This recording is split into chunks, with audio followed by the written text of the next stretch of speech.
He didn't knock. He didn't warn anyone. The man kicked the ER doors off their hinges at 2 in the morning, raised a gun above his head, and fired a single shot into the ceiling of St. Gabriel Medical Center. Plaster rained down on a waiting room full of sick children and terrified parents.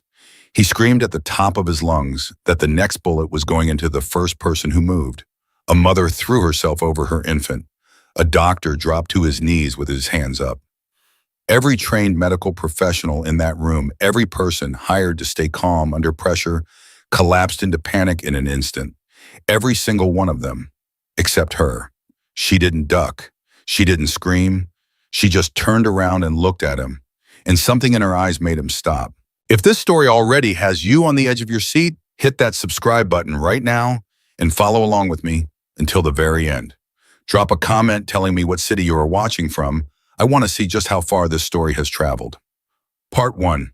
The shift had been quiet, which was the kind of thing veteran nurses never trusted and rookies never appreciated. Ava Collins appreciated it, not because she was naive, but because she had spent 8 years in places where quiet was a gift that arrived without warning and disappeared the same way, and she had learned a long time ago to take it when it came. She was standing at the nurse's station filling out chart notes when Sandra Birch, the charge nurse, dropped a stack of folders on the counter next to her and blew out a long breath. "You eat yet?" Sandra asked. "I had something earlier." "That's not an answer. Granola bar counts." Sandra gave her the look she reserved for interns who tried to argue about dosage calculations. "You've been here since 7? It's after 2 in the morning. Go to the break room. I'll cover the desk for 15 minutes. Ava opened her mouth to argue, and Sandra held up one hand without looking at her. "That's not a request, Collins. Go." Ava set down her pen, pushed back from the desk, and walked. She was halfway down the hall when the explosion happened. It wasn't a bomb, it just sounded like one. The ER entrance doors, heavy, reinforced the kind that swung open with a simple push, blew inward like they weighed nothing. The sound was a crack and a crash, and then a boom that echoed off every wall in the corridor. And before the sound even finished traveling, people were already screaming. Ava stopped walking. She didn't spin around. She didn't gasp. She turned slowly, the way someone turns when they already know what they're going to see, and she assessed the situation in the 3 seconds it took the first wave of a panic to reach her. 7 feet tall, maybe more, built like something that had been assembled rather than born with forearms like bridge cables and a neck so thick it looked structural. Tattoos crawled up both arms and disappeared beneath a torn black jacket. His face was drenched in sweat. His eyes were moving too fast, skipping from one thing to the next, unable to settle. His hands were shaking. The gun was a 9mm, semi-automatic, one round fired into the ceiling casing already on the floor. He was holding it with both hands now, but his grip was wrong, too tight on the left, too loose on the right. The stance of someone who had held one before, but not often enough to make it instinct. In the time it took most people in that hallway to process that a gunman had just entered the building, Ava Collins had cataloged 14 separate details about him and reached 3 conclusions. He was terrified. He was not in any professional sense dangerous. And he was about 30 seconds away from doing something he could never take back. The screaming intensified around her. A woman to her left grabbed her daughter and ran for the far wall. 2 nurses near the triage window had dove behind the counter. Dr. Paul Renner, a third-year resident who had once performed a field intubation without breaking a sweat, pressed himself flat against the wall with his hands raised above his head and his eyes squeezed shut. The gunman shouted something. His voice cracked in the middle of it, which told Ava something important. "Everybody stop moving. I said stop. Where is he? Where is Doctor? Where is the doctor? Who somebody better answer me right now, or I swear to God." His voice broke again on the latter word. Not from rage, from grief. Ava started walking toward him. Behind her, Sandra Birch grabbed her arm and hissed her name. "Ava, Ava, what are you? Stop. Are you out of your mind?" Ava kept walking. "Collins, do not." She was already 10 feet away, then 8, then 5. The gunman saw her coming and swung the weapon toward her. Back up. Right now, I will." "I hear you," Ava said. Her voice was completely level, not performatively calm, not the practiced tone of a hostage negotiator on television, just even, steady. The voice of someone for whom the word danger had a very different shape than it did for most people. The gun was now pointed directly at her chest from 4 feet away. She stopped. She did not raise her hands. She kept them at her sides, open, visible, and she looked at him directly, not at the gun, not at his hands, but at his face, at his eyes specifically. I hear you, she said again. Something happened. Someone you care about is in this hospital, or they should be, and they're not. And right now you feel like no one is listening, and the only way to make them listen is to do something that can't be ignored. The gun trembled. I'm listening, and she said, right now, you have my full attention. Tell me what happened. The entire ER had gone almost completely silent. Somewhere in the back, a child was still crying softly, the sound muffled like someone had pulled them close and pressed their face into a shoulder. The fluorescent lights hummed. The gunman breathed in ragged pulls, his chest heaving, sweat dripping from his jaw. My brother, he said. The words came out broken. My brother came in 2 hours ago. Chest pain, they said. They said they were going to run tests, and then they left him. Nobody came back. I was in the waiting room for 2 hours and nobody told me anything. And then they said he coded. They said he was gone. They said his voice disintegrated completely. The gun dropped about an inch as his shoulder shook. They said he was gone and nobody even told me. I had to hear it from some kid at the front desk who couldn't even look me in the eye. 2 hours. I was sitting 20 feet away and nobody told me my brother was dying. The silence in the ER was the specific silence of a room full of people who had stopped breathing. Ava took one small step forward, not toward the gun, toward him. What's your brother's name? She asked. He blinked.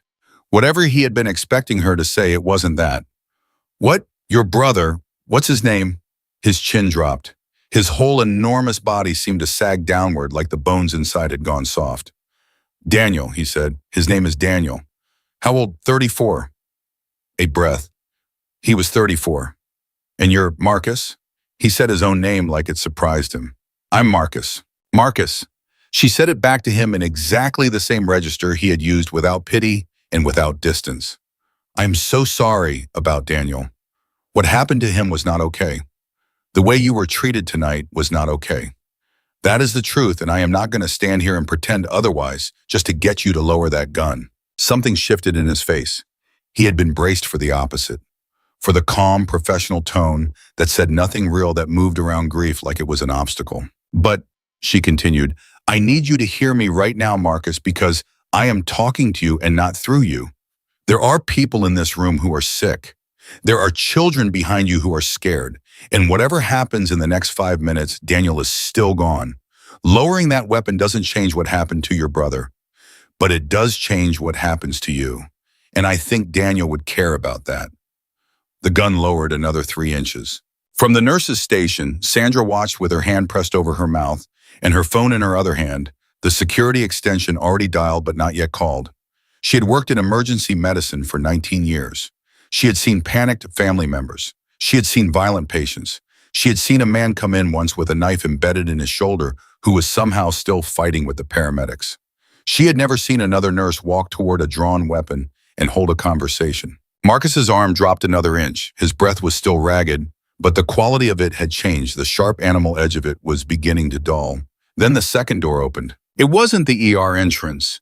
It was the side corridor door, the one that connected to the administrative wing, and the man who came through it was Dr. Gerald Fitch, the hospital's chief of medicine, who had been called down from his office and who walked into the situation with the specific confidence of a man who believed his authority extended to all circumstances, including armed standoffs. Sir, he said loudly, his voice projecting the way it did in board meetings, I need you to put that weapon down immediately. This is a hospital. You are in violation of... Marcus spun. The gun came back up. Full height this time.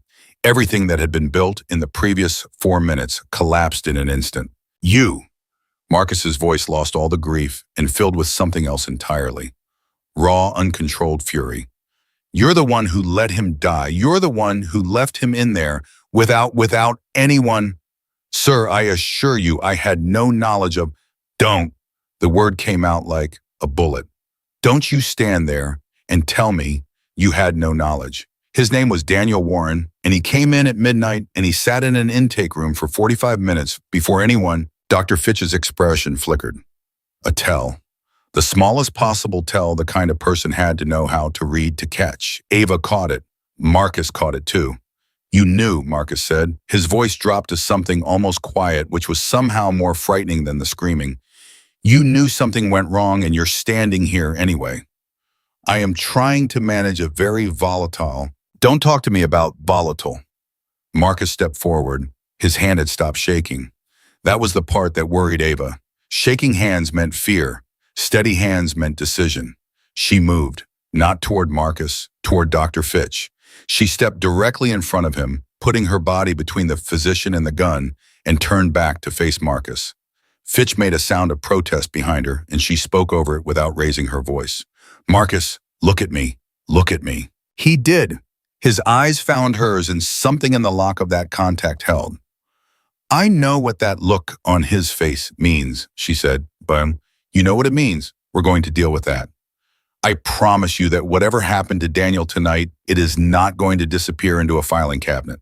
But you have to give me the gun, not because he deserves it, not because this hospital deserves it, because you deserve to walk out of here, and right now that is the only thing I care about. The standoff stretched. 5 seconds. 10. Behind Marcus, 2 security guards had appeared in the doorway.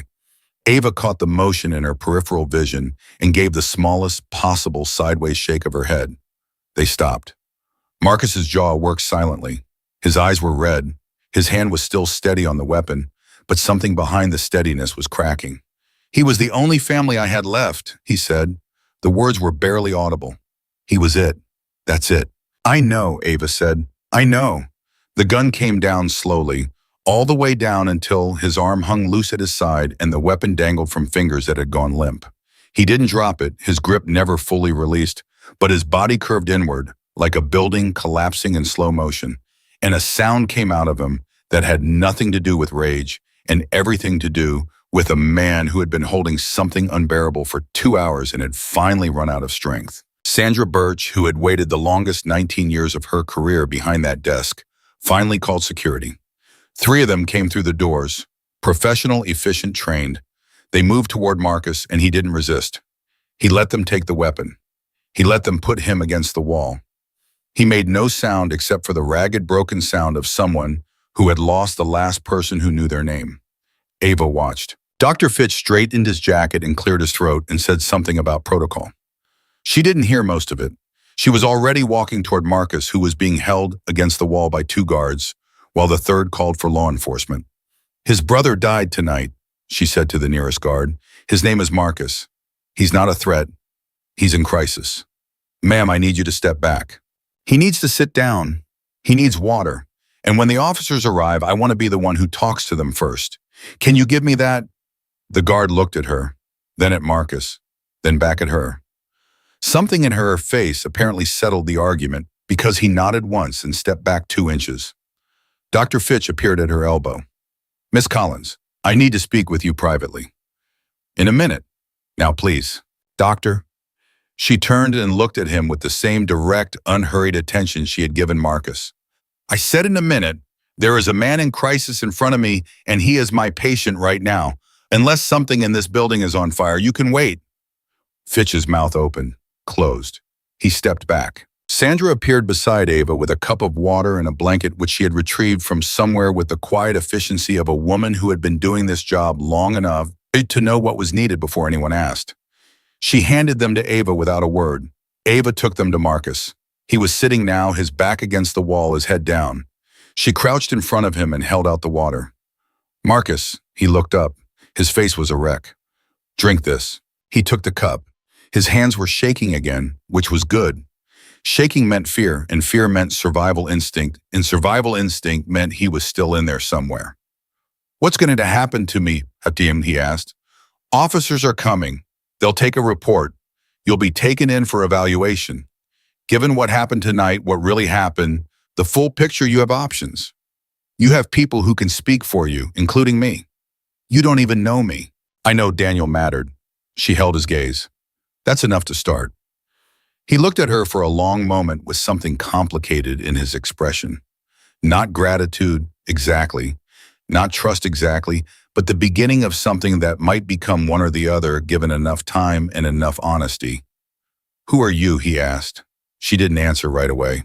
From across the room, Dr. Renner, who had finally peeled himself off the wall, was staring at her, with an expression she recognized. She had worn it herself once, a long time ago, watching someone do something in a combat situation that she had not believed possible until she saw it. That particular expression of recalibrated reality. Sandra was staring at her too. So were three nurses who had come out from behind the counter. So was every person in the ER who had watched a rookie nurse walk toward a loaded weapon without breaking stride and talk a 6'7" grieving giant back from the edge of something catastrophic without raising her voice once. "Who are you?" Marcus asked again. Ava stood up. She smoothed the front of her scrubs.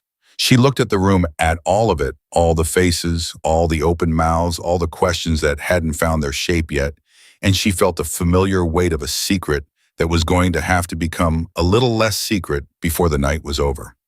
"Right now," she said, "I'm your nurse." She left Marcus with the security team and walked back toward the station.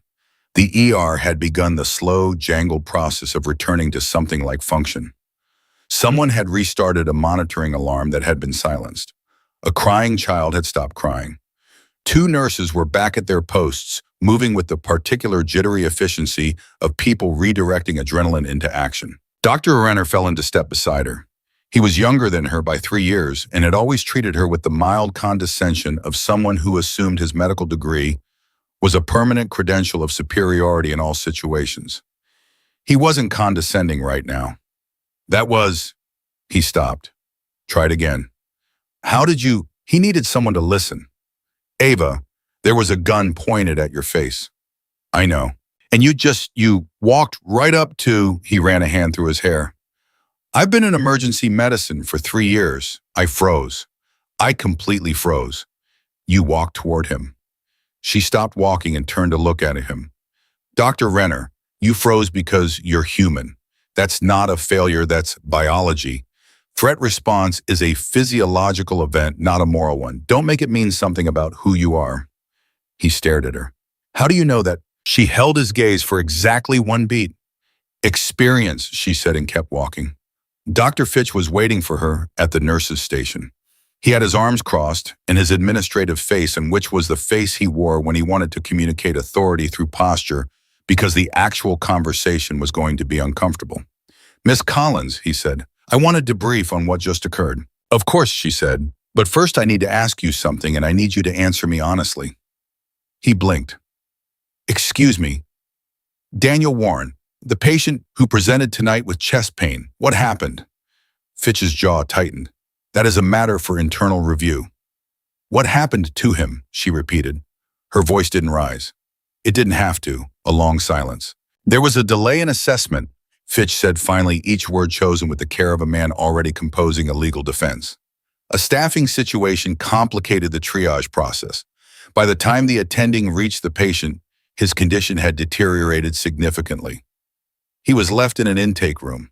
He was in a monitored queue for 45 minutes with chest pain and a history of cardiac issues, which I'm going to assume was in his intake form because it always is." Fitch said nothing. "That man out there with the gun is not the problem," Ava said. "He is the symptom. Whatever review process you have, I would recommend starting it before the officers arrive, because the story of tonight is going to be told, and it's going to be told accurately, including the part where Daniel Warren's death may have been preventable." Fitch stared at her with the expression of a man who had not expected at 2:30 in the morning to be held to account by the rookie nurse he barely recognized when she passed him in the corridor. "You are a very unusual employee, Miss Collins," he said. "Yes," she agreed, "I am." She turned away from him and walked to the end of the corridor and leaned against the wall and closed her eyes for exactly 4 seconds. She heard her own heartbeat. It was steady. It had been steady throughout the entire encounter. Every moment of it, the gun, the screaming, the moment when Marcus's hand had stopped shaking, and she had understood that steadiness to mean danger the moment when Fitch had walked through the door and undone minutes of careful de-escalation in 3 seconds. Her heart rate had not spiked once. Her hands had not trembled. Her voice had not wavered.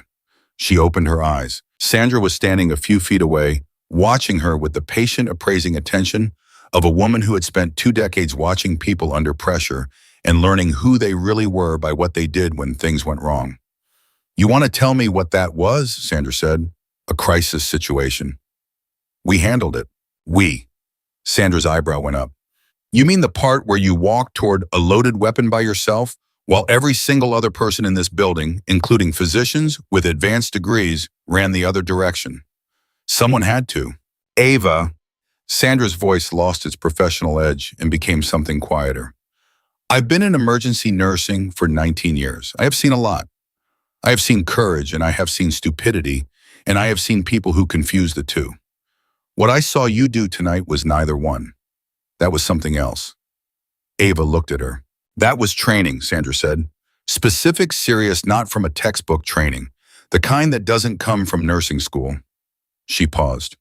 So I'm going to ask you once, and you don't have to answer me if you don't want to, and whatever you say, I'm still going to sign your overtime paperwork without complaint. But who are you really? The hallway hummed around them. Somewhere the police were arriving, somewhere Marcus Warren was sitting with a paper cup of water in the wreckage of the only family he had.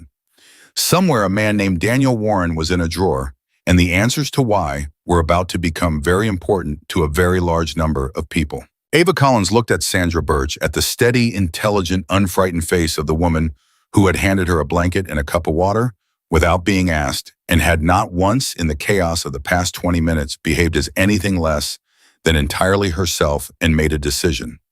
I'll buy you a coffee, she said, when this shift ends. Sandra studied her, then nodded. Fair enough. They walked back toward the desk together side by side into the light and the noise and the long, unfinished business of the night.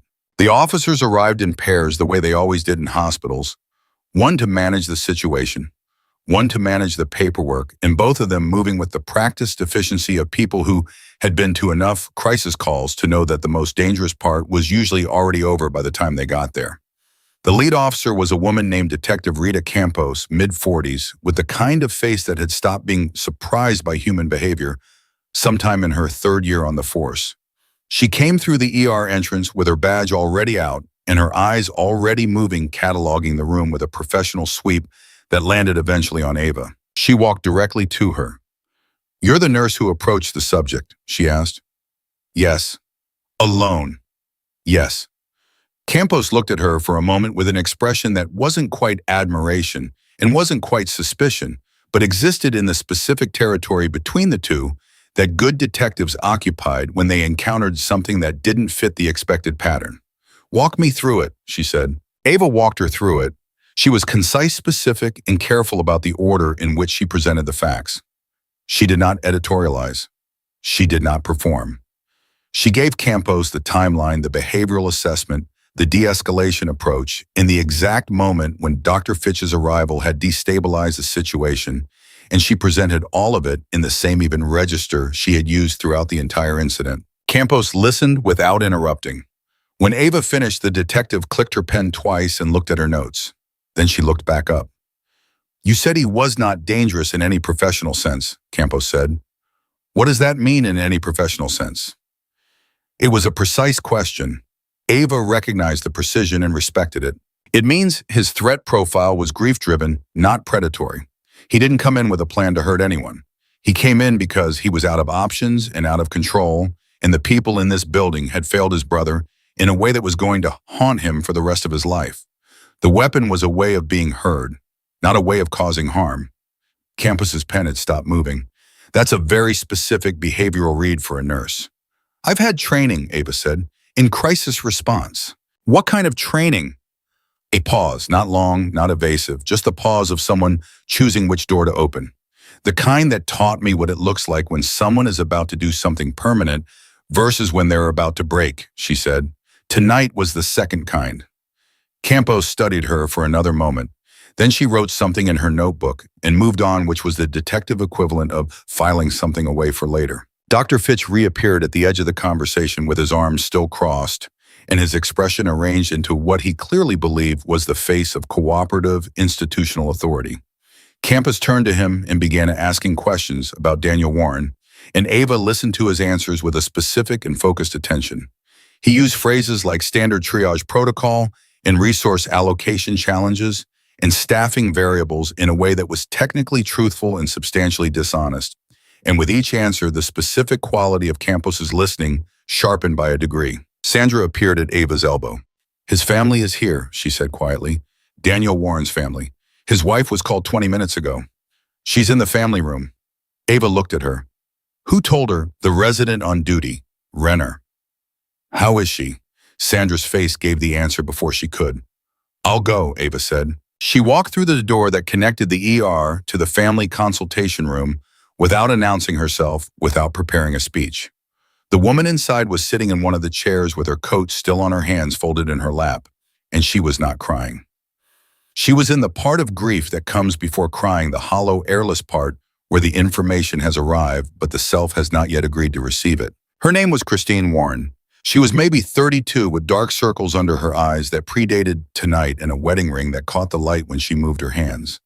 She looked up when Ava came in, and something in her expression asked a question that her mouth didn't form. I'm Ava Collins, Ava said. I'm one of the nurses on duty tonight. Christine nodded, her lips pressed together. Ava sat down across from her, not beside her, not standing over her, across at the same level. I'm very sorry about Daniel, she said. Christine's breath caught once sharp and small. Was he alone? She asked. I don't know, Ava said, and I'm not going to tell you something that isn't true just because it would be easier to hear. What I can tell you is that we are going to find out exactly what happened tonight, and I am personally going to make sure that you get real answers and not institutional ones. Christine looked at her with the particular attention of someone in shock who has just heard something that cuts through the noise. What does that mean? It means someone is going to sit down with you and give you a complete account of every decision that was made regarding your husband's care tonight. Not a summary, not a version, the account. And if there were failures, and I believe there were, they are going to be named as failures. The silence stretched. Why are you telling me this? Christine asked. You don't know me. No, Ava agreed. But I know what it's like to sit in a room and be handed a version of events that was assembled to protect someone who made a mistake. And I know what it can be long-term to have never gotten the truth. Christine's jaw tightened. Her eyes had gone wet, but she wasn't letting anything fall. She was the kind of person who cried privately and held steady in public, and the effort of holding steady right now was visible in every muscle of her face. His brother Marcus came tonight, she said. I know what he did. He called me from the car before I couldn't stop him. I kept trying to call him back and he wouldn't. She stopped, pressed her hands flat against her thighs. Is he okay? Is Marcus okay? He's with the police, Ava said. He's physically unharmed. He's in a lot of pain, but he's okay. Christine closed her eyes and nodded once slowly, like confirming something she had both dreaded and hoped for. He's always been like that, she said. Since they were kids, Marcus, just when he loves someone, he goes all the way. He doesn't have an off switch. Daniel used to say, her voice frayed, she stopped, breathed. Daniel used to say that Marcus was the kind of person who would burn down a building for you and then be completely bewildered that burning down a building had consequences.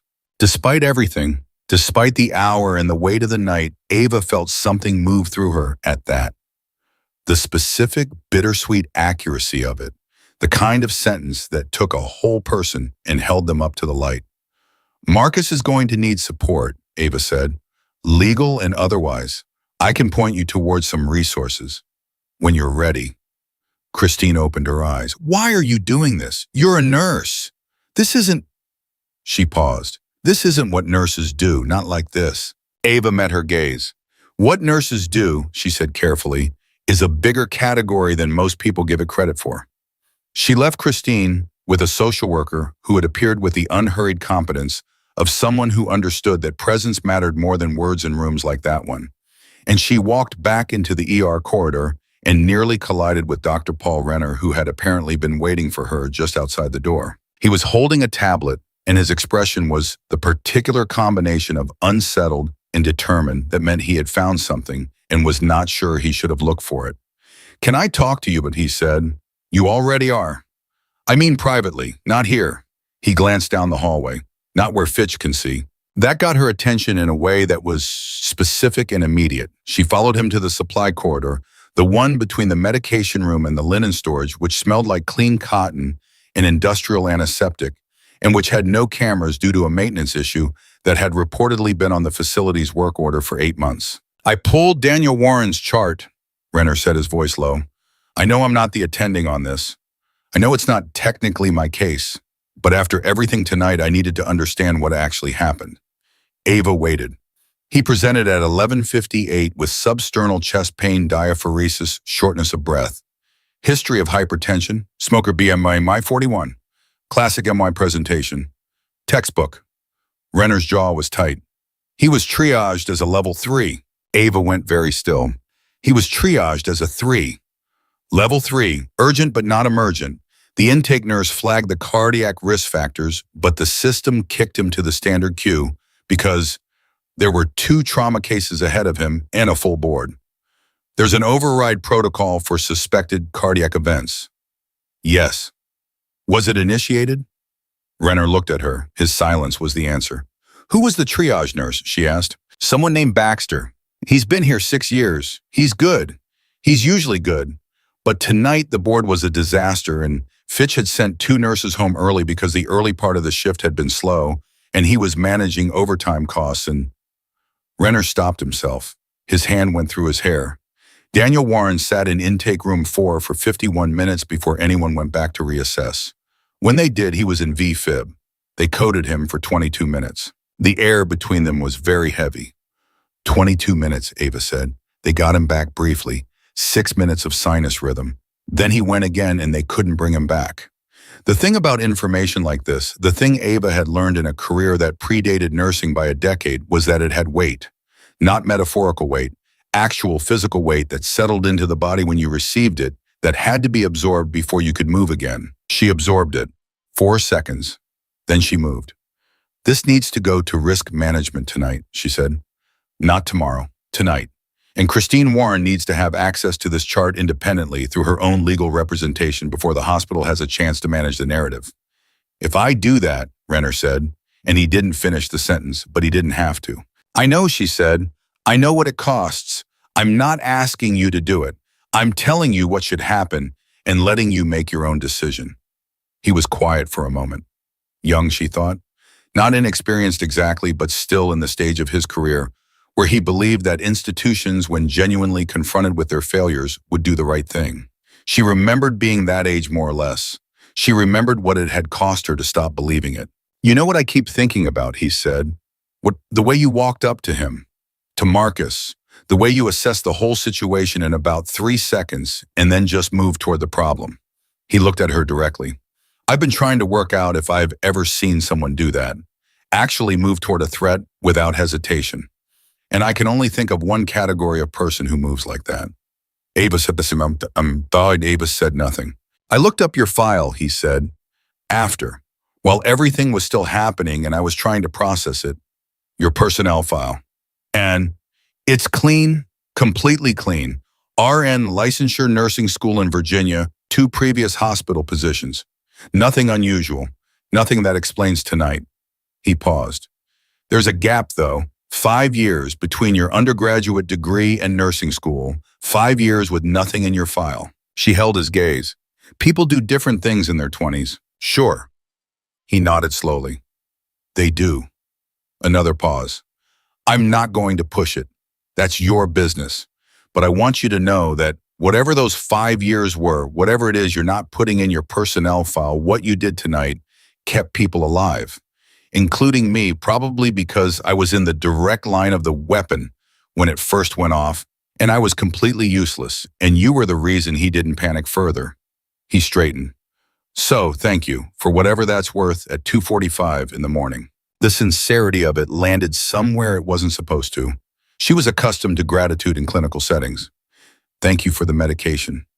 Thank you for the information. Thank you for the care. She was not accustomed to being thanked for the other thing. The thing that was supposed to stay buried under nursing credentials and hospital shifts and a quiet life in a mid-sized city where nobody knew her name before this one. It's worth something, she said. Don't pull files you're not authorized for again. The corner of his mouth moved. Fair enough. She left him in the corridor and walked back toward the main ER, which had by now settled into the post-incident state that medical staff called normalizing, and that looked from the outside like nothing much had happened. Patients were being seen. Charts were being updated. The ceiling tile that had caught the bullet had been propped over with a facility's notice volume. The specific collective amnesia of a system that needed to keep running, regardless of what had occurred, was already asserting itself. Detective Campos was finishing with Dr. Fitch. She caught Ava's eye across the room and gave a small nod that communicated three things simultaneously. I heard what you told me. I am not done with this situation, and you should stay available. Ava nodded back. Sandra materialized at her shoulder with a coffee that she had not been asked to make and that Ava had not known she needed. Drink that, Sandra said. Ava drank it. Renner looks like he saw something he wasn't expecting to see, Sandra said, not as a question. He's processing. Sandra sipped on her own coffee. So is everybody else. You know that, right? You know that every person in this ER is currently reassessing everything they thought they knew about the rookie nurse who's been here 4 months. That's fine. Is it? Ava looked at her. I'm not trying to pry, Sandra said. I told you that already. But Ava, what you did tonight is not something that gets ignored. People talk. Hospital people especially. By 6 a.m., this story is going to be in every break room in this building, and by noon it's going to be in every hospital in the city, and the version that travels is never the accurate one. So whatever you decide to say or not say about who you are and where you come from, figure it out before someone figures it out for you. It was the most valuable piece of advice Ava had received in a very long time, and she recognized it immediately. You're right, she said. I usually am. It's exhausting. Sandra set her cup down. Also, Fitch wants a formal incident report from you by the end of the shift. I told him you were with a patient. Were you lying? Technically, you were just in the hallway, but I have a very flexible relationship with technical. She paused. Also, Marcus Warren is being transported for psychiatric evaluation. He asked for you before they put him in the vehicle. Ava set her coffee down. She walked outside through the ambulance bay doors into the particular cold of a hospital parking lot at 3 a.m. and found Marcus Warren sitting in the back of a transport vehicle with the doors still open, 2 officers flanking him, and a paramedic doing a final check of his vitals. He was handcuffed but loosely, which meant someone had already made a judgment call about his level of actual threat, and it had landed where she hoped it would. He saw her coming and something in his face shifted. You didn't have to come out here, he said. I know. She stood in front of him. He was enormous, even sitting. His hands in the cuffs looked like they belonged to a different scale of person than anyone else present. His eyes were dry now, exhausted past the point of tears. They're going to charge me, he said. Probably, yes. Terroristic threats, weapons charges. He said the words flat like he was reading a receipt. Likely. You'll need a good attorney. There are mitigating circumstances, a lot of them. And what happened to Daniel tonight, the real story of what happened, is going to be part of the record. What does that mean? Does that mean anything? Does that actually change anything for me? She looked at him honestly, the way she had looked at him across the barrel of his weapon 2 hours ago. It means the truth is going to be told. What the legal system does with the truth is not something I can control. But the truth doesn't disappear because it's inconvenient for someone's overtime budget. He stared at her for a long moment. Then he exhaled slow and deep, like something that had been locked in his chest for hours, finally had permission to leave. My brother was a good man, Marcus said. I believe that, she said. And I'm going to make sure the people in that building know his name. One of the officers touched Marcus's shoulder, gentle but indicating. Time to go. Marcus nodded once. He let himself be settled into the vehicle. He looked out at her through the opening as the doors began to close. Thank you, he said, for not running. The doors closed. She stood in the cold and watched the vehicle pull out of the bay and turn onto the street and disappear.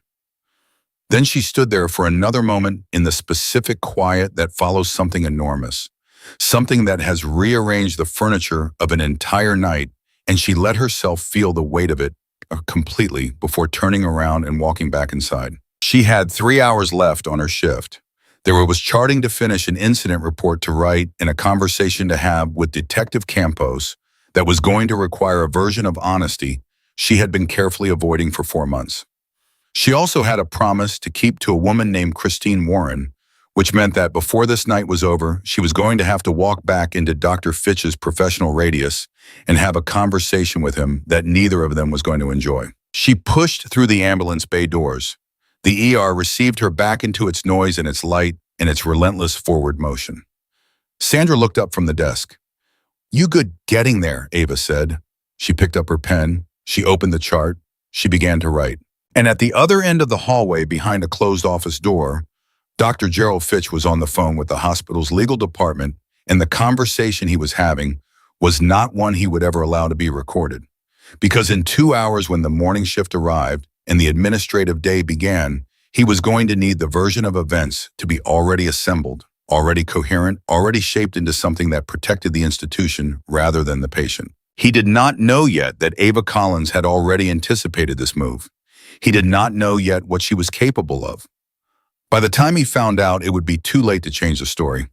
The incident report form had 12 sections, and Ava had filled out 11 of them with the precise, economical language of someone who understood that written records were not just documentation but weapons, and that the words she chose tonight would matter in rooms she would never enter. She left Section 12 blank.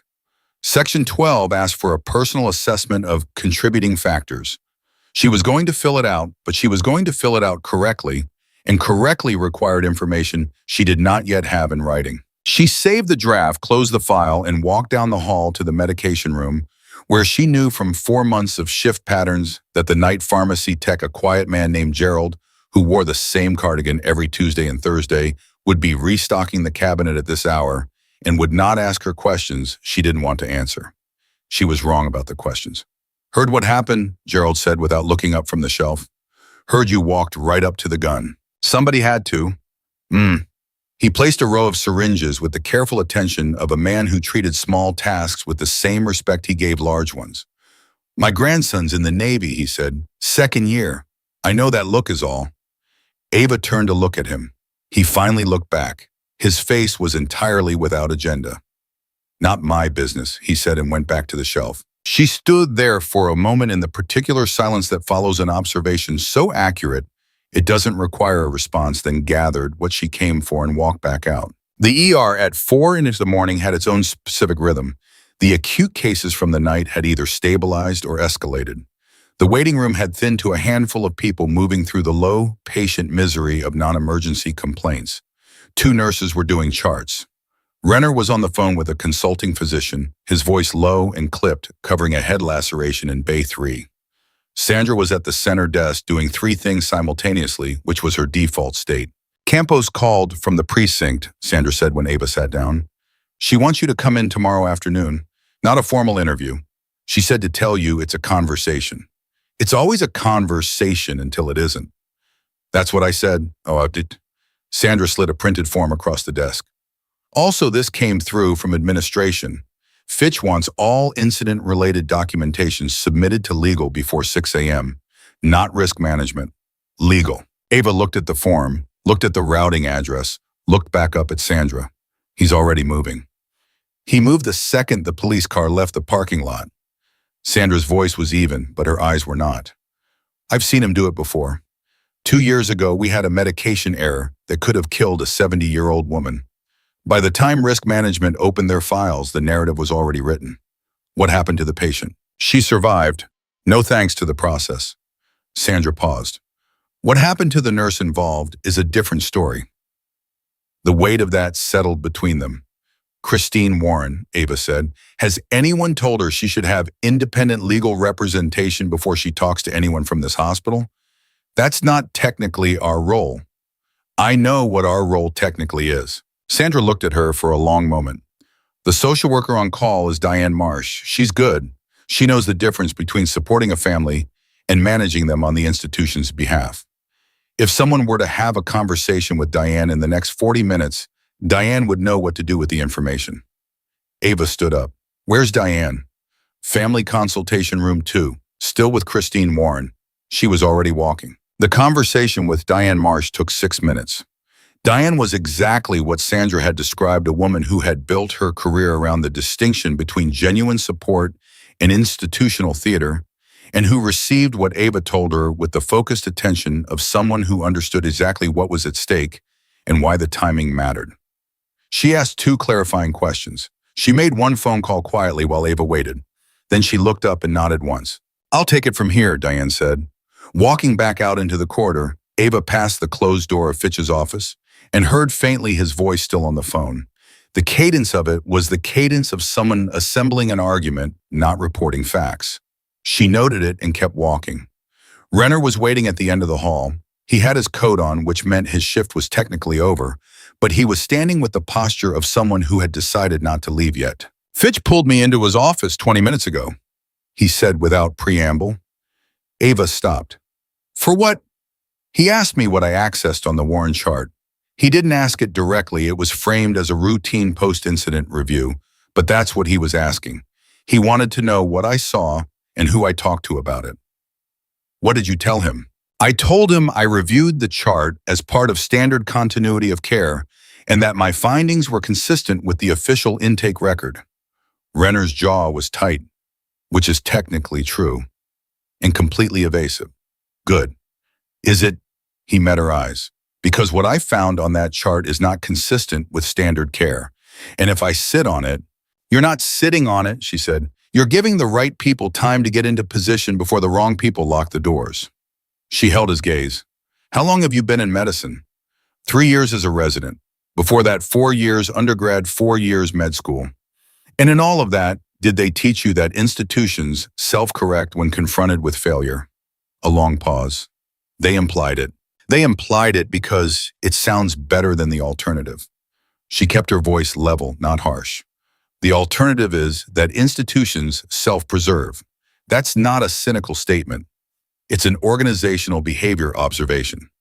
Self-preservation is not malicious. It's structural. And the way you work against a structural tendency is not by confronting it directly before you have leverage. It's by building leverage quietly, quickly, and before the other side realizes you're doing it. He stared at her. Where did you learn to think like that? That's the second time tonight you have asked me a version of that question. And you've deflected it twice. Correctly, she said. He almost smiled. Almost. The chart, he said. I printed a copy before Fitch's conversation. I have it. Now it was her turn to look at him with something recalibrated. You printed it. I anticipated the conversation. He reached into his coat and produced a folded set of papers. I'd like to give these to someone who isn't going to let them disappear. She took the papers. She did not say thank you because in that moment, gratitude was the wrong word for what passed between them. What passed was something more like recognition, the understanding of two people who had independently arrived at the same conclusion about what the night required. Go home, she said. Get some sleep. If anyone asks you anything else before you talk to an attorney of your own, say nothing. I don't have an attorney. You might want one by tomorrow afternoon. She folded the papers once more and put them in the inside pocket of her scrub top. Go. He went. She watched him disappear through the exit and then stood in the corridor for a moment, aware of the weight of the printed chart against her chest and the weight of the night against everything else. And she breathed through it the way she had been trained to breathe through pressure, not suppressing it, not performing past it, but acknowledging it and moving anyway. Her phone buzzed. Unknown number. She almost ignored it. Then something made her answer. Collins. The voice on the other end was female, clipped, military adjacent in its economy of words. This is Commander Rachel Stein. I'm calling from the Naval Criminal Investigative Service Field Office. I understand you had an eventful night. Every part of Ava went very still. How do you have this number? She asked. We have your number because we've had your number since you separated from service. Standard protocol for Tier 1 operators. You know that. She knew that. She had known that and had chosen over 3.5 years of civilian life to treat it as a theoretical rather than a practical reality. A number in a database that no one would ever call. What do you want, Commander? She asked. Right now, nothing. I'm calling because the incident at St. Gabriel tonight generated a flag. A person with your specific background appearing in an armed standoff situation generates automatic notification to NCIS. It's not an investigation. It's a welfare check, technically. I'm well. I can tell. A beat. I'm also calling because there are people at this office who are going to be very interested in your file when they come in tomorrow morning, and I wanted to give you the professional courtesy of knowing that before it happens. What kind of interest? The kind that comes with a conversation about whether the private sector is really the best use of your particular skill set. The hair on the back of Ava's neck rose with the specific physical warning that her body had learned over years in the field to take seriously. My service commitment ended, she said. I separated honorably. My private choices are my own. Absolutely, Stein said pleasantly. This is just a heads up. Professional to professional. Sleep well, Collins. The line went dead. She stood with the phone in her hand and the particular sensation of a perimeter being drawn around a situation she had believed was entirely within her control, and she recalibrated, quickly without the luxury of reaction. The call meant two things. First, that tonight's events had moved faster through certain channels than she had anticipated. Second, that the small, careful life she had been constructing in this hospital, in this city, was about to become significantly less private. She put the phone away. She walked back to the nurse's station. Sandra took one look at her face and said nothing for 3 full seconds, which for Sandra was the equivalent of an extended silence. You look like someone just called you from a number you hoped would never call, Sandra said.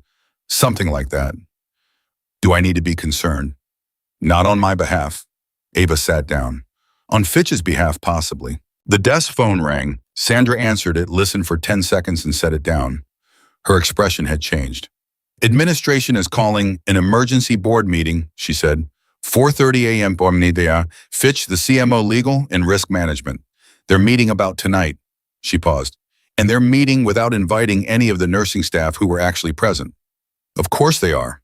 Dr. Marcus Hale is on his way in. Ava looked up.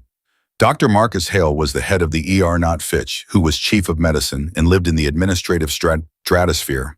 But the actual working head of the emergency department, the physician who ran the floor, who knew every nurse by name and every protocol by heart, and who had been, according to hospital legend, one of the most decorated emergency physicians in the state before he chose St. Gabriel, specifically because it served one of the highest density, low-income populations in the city. He had not been on duty tonight. Someone had called him in. Who called him? Ava asked. Sandra's expression was answer enough. Sometimes the right people find out anyway, she said. Dr. Marcus Hale came through the ER entrance at 4:22 in the morning, wearing a jacket over a sweatshirt and the expression of a man who had been woken from sleep by information that had made sleep irrelevant. He was 61, compact with close-cropped gray hair, and the particular physical stillness of someone who had spent decades in emergency situations and had trained the urgency inward rather than outward. He walked directly to Sandra. Where's the nurse who managed the standoff? Right here, Ava said from 2 feet away. He turned, looked at her with the same kind of rapid, comprehensive assessment she was accustomed to giving other people. Collins, he said, 4 months. Yes. You walked up to a man with a loaded weapon. Yes. Talk me through it.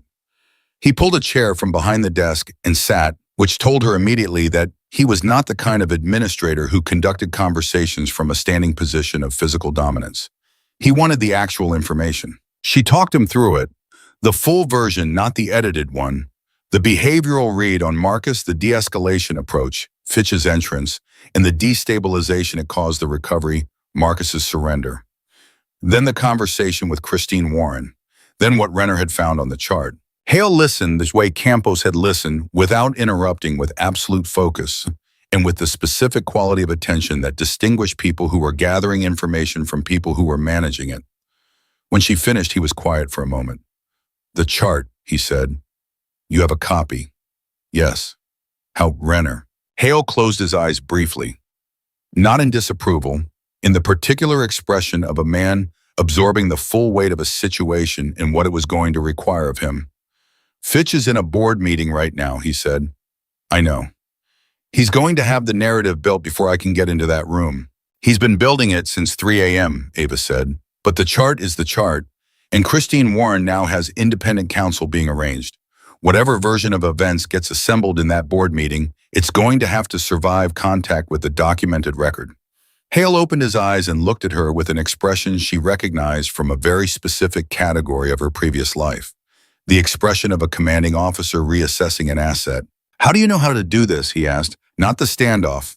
This, the sequencing of it, getting the attorney involved, getting the chart secured, knowing which levers to move before the institution closes around the situation. The question hung in the air of the nurse's station, and everyone within earshot, Sandra, a tech named Fowler, a nurse named Priya, who had been pretending to file charts for the last 10 minutes, went very quiet. Ava held Dr. Hale's gaze. This was the third time tonight she had been asked a version of this question, and she was beginning to understand that the answer was not going to stay private much longer, regardless of what she chose to say. Sandra's advice from an hour ago came back to her with the force of something that had been correct all along. Figure it out before someone figures it out for you. I spent 8 years before nursing school doing work that required me to think operationally, she said, under pressure with incomplete information in situations where the wrong move had permanent consequences. What kind of work? She looked at him steadily, the kind the Navy doesn't advertise. The silence that followed was different from the silences that had preceded it.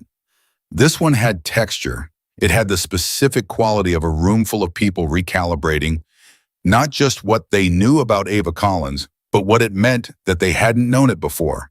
Hale absorbed it without visible reaction, which told her something important about him. "Seal," he asked. He said it quietly, not for the room. "I'm not able to confirm specifics." "But not Seal." She said nothing. He nodded once slowly. "All right." He stood. "I'm going into that board meeting.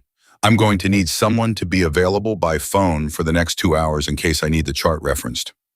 He paused. "Will you be here?" "I have 90 minutes left on my shift." "Then yes, you'll be here." He looked at her for one more moment with the full weight of everything the night had revealed. "For what it's worth, Collins, what you did tonight saved lives, not just from the immediate situation. The patient safety piece that saves lives down the line. The kind that don't make headlines because they're preventions rather than events." He paused. "That matters." He walked away toward the administrative corridor, his pace unhurried but deliberate, the walk of a man who had chosen his battle and was moving toward it with full intention. Sandra waited until he was out of earshot before she spoke. "You want to know what the nurses are saying?" she asked. "Do I?" "They're saying you're the most interesting thing that's happened to this ER in 4 years. Sandra's voice was dry, but her eyes were warm. "Priya has already texted 3 people on the day shift. Fowler told the paramedic team. By 7 a.m. you're going to have physicians stopping by this station on pretextual chart reviews just to get a look at you." "That's not ideal." "No, but it's happening." Sandra paused. "How are you actually not professionally?" "Actually." Ava considered the question honestly. She ran a quick internal check the way she had been trained to do: physiological state, cognitive load, emotional position. She was tired. She was alert beneath the tired in the way that high-stakes situations left the nervous system alert for hours after the threat resolved. She was carrying the weight of Renner's chart and Stein's phone call, and Christine Warren's face, and Marcus Warren's voice saying he was the only family I had left, and all of it was present and real, and none of it had overwhelmed her. "I'm intact," she said. Sandra nodded. "Good enough." The rest of the hour passed in the way that hours passed after events too large to be fully processed in real time, in fragments and small tasks, in the physical discipline of keeping the routine going, because the routine was what held everything else together. Ava finished her charts. She called Campos and confirmed the afternoon meeting. She checked on 2 patients in the observation bay who had been in the room during the standoff, and who both in their separate ways needed someone to sit with them for a moment and confirm that the night had ended and they were safe.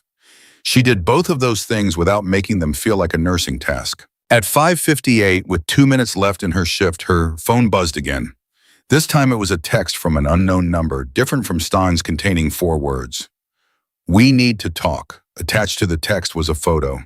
The photo was of a classified military document she recognized from 8 years ago, a mission brief from an operation in a country she was not officially ever in, involving actions that were not officially ever taken. Her name was on it. Her operational call sign was on it. Someone had that document. Someone wanted her to know they had it. And whoever it was, they were not calling from NSUMAS. Her hand was steady. Her heart rate was steady. But something in her chest that had been closed and quiet for 3.5 years opened like a door she had thought was welded shut, and behind it was not darkness. Behind it was the recognition that whoever she had been trying to become by taking this job, by choosing this city, by picking up a stethoscope and learning to heal, instead of to fight that version of herself, was not going to be given the quiet exit she had planned. She put the phone in her pocket. She finished signing out her charts. Sandra appeared with her coat. "Go home," she said. "Sleep. Come back tomorrow and we'll deal with whatever tomorrow is. Ava took the coat. Sandra. Yeah, thank you for tonight. Sandra waved it off with the specific gesture of a woman who had decided that sentiment was fine in theory and excessive in practice. Thank me by sleeping. You look like someone who hasn't stopped running in 8 years and just realized the finish line moved. Ava looked at her. Then she said, "You're not wrong about that." She walked out through the ambulance bay into the early gray of a morning that had not yet decided whether it was going to be clear or clouded, and she stood for a moment in the specific place where she had watched Marcus Warren's transport drive away, and she thought about what was waiting for her on the other side of that text message. She had spent 3.5 years building a life that asked nothing of her old self. And in the span of one shift in one hospital, in one encounter with a grieving man and a loaded weapon, she had reminded every person in the building, and possibly every person in several agencies, exactly what that old self was capable of. The question was no longer who knew. The question was what they were going to do with it. She sat in her car in the hospital parking lot for 11 minutes with the phone in her hand and the text message open on the screen, and she ran through every possible source of that document with the systematic precision of someone who had been trained to work backwards from an outcome to its origin. The document was classified, not lightly classified, compartmentalized with a distribution list that numbered fewer than 30 people at its widest point. Of those 30 people, roughly half were still active duty, a quarter were in government positions, and the remainder were scattered across the private sector in the specific way that former operators scattered quietly, deliberately in jobs that didn't ask about the years that weren't on the resume. Someone on that list had that document and had chosen tonight to surface it. Tonight, not 3 years ago when she left, not 18 months ago when she took the nursing position. Tonight, within hours of an armed standoff that had generated a flag in an NCIS database, someone had sent her 4 words and a photograph that essentially said, "We see you, we have leverage, and we want something." The question she kept returning to was not who. She had narrowed it to 4 possible names before the 11 minutes were up. The question was, why now, and what they believed she could give them that they didn't already have. She put the car in drive and did not go home. She drove 12 blocks north to a diner called Patsy's that opened at 5:30 and that she had been going to on night shift mornings for 4 months because it was quiet, it had good coffee, and the owner, a compact Greek-American woman named Dina, who was approximately 70 and entirely unimpressed by everyone, left her alone with her thoughts and brought refills without being asked. She sat in the booth furthest from the door. She ordered coffee. She put the phone face down on the table and she thought. By the time the coffee arrived, she had made 3 decisions. The first was that she was not going to respond to the text until she understood who sent it. The second was that she needed to talk to someone who understood the legal architecture of her separation agreement and what it protected and what it didn't. The third was that she was going to the meeting with Detective Campos this afternoon, and she was going to it with the full picture rather than the edited one, because Campos was the kind of detective who eventually assembled the full picture anyway, and meeting her there voluntarily was categorically better than being found there. Dana appeared with the coffee, looked at her face, and put a piece of toast on the table that she hadn't ordered. "You look like you need something in your stomach," Dina said, and walked away before Ava could respond. She ate the toast, she drank the coffee, she pulled up the contact in her phone that she had transferred from device to device for 3 years without ever calling, and that she had privately told herself she was keeping out of sentiment rather than necessity. The name on the contact was Briggs. He picked up on the second ring, which meant he was already awake, which meant either he was an early riser or he had already heard. "Collins," he said. His voice was exactly as she remembered it, even slightly raspy, with the particular quality of a man who had spent years speaking in low registers in spaces where sound traveled. "Briggs, I heard about the hospital. Already. Word moves fast when the right flags get tripped." A brief pause. "You okay?" "Yes, I got a text this morning, unknown number. There was an attachment." Silence. 2 seconds of it, which from Briggs was the equivalent of a sharp intake of breath. "What kind of attachment?" She described it. The document, the classification level, the operation designation. She didn't say the operation name aloud even now, even in a quiet diner at 6 in the morning, because some habits were structural. Another silence longer this time. That document should not exist outside of a secured server, Briggs said. I know. The distribution list on that file was 28 people. I counted 30. But yes. Have you responded? No. Good. Don't. She heard him moving, the sound of something being set down, a door being closed. When he came back, his voice was closer to the phone. Collins, I have to ask you something and I need a straight answer. When have I ever given you anything else?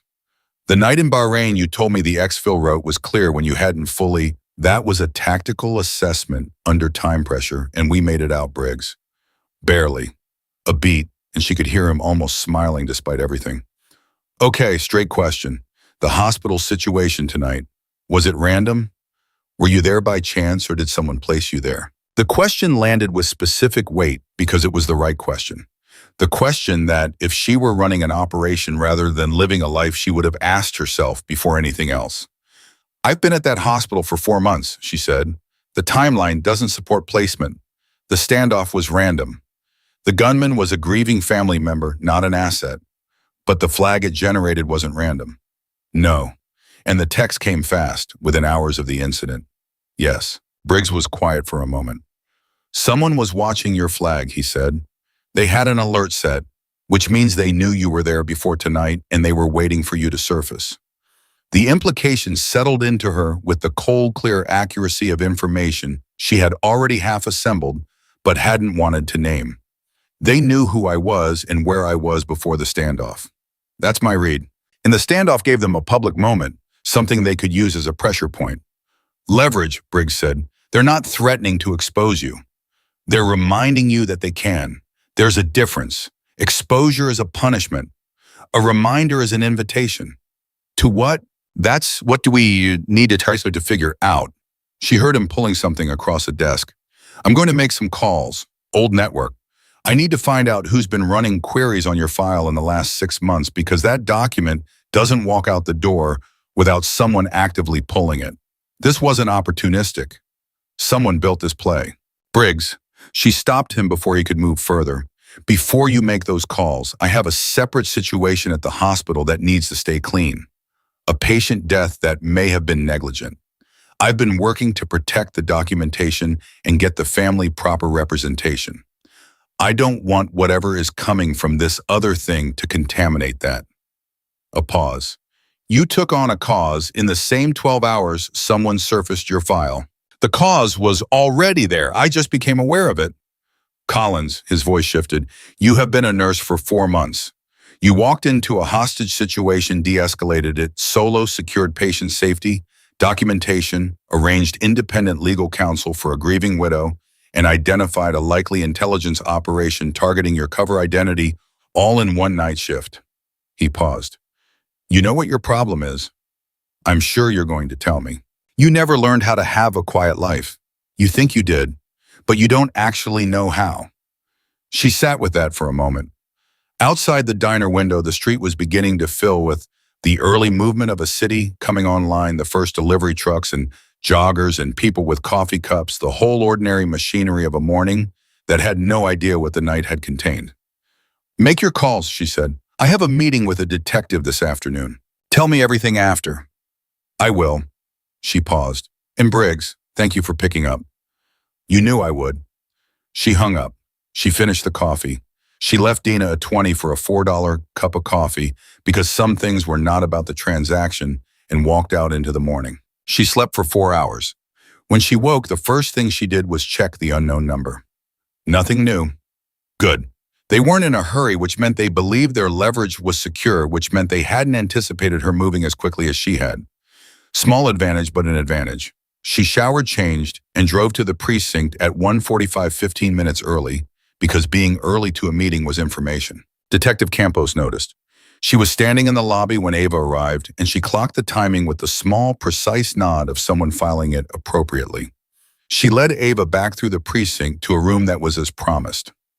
Not an interrogation room. It was an office with 2 chairs and a table and a window, and nobody watching through glass, and she closed the door and sat down with a legal pad and a coffee she'd clearly been working on for a while. Thank you for coming in, Campos said. Of course. I want to start by telling you the status of the Marcus Warren situation since you were the primary contact point. Campos flipped to a page in her notes. He's been evaluated at the psychiatric facility. The assessment supports crisis states secondary to acute grief, no underlying violent ideation, no prior criminal history. The DA's office is reviewing the charges. Given the circumstances surrounding his brother's death, there may be grounds for a significantly reduced disposition. That's the right call. It's not a call yet, it's a direction. Campos looked up. His attorney who arrived this morning told me that Marcus specifically asked whether you were going to be available to provide a statement about his behavior during the incident, specifically to characterize his threat level.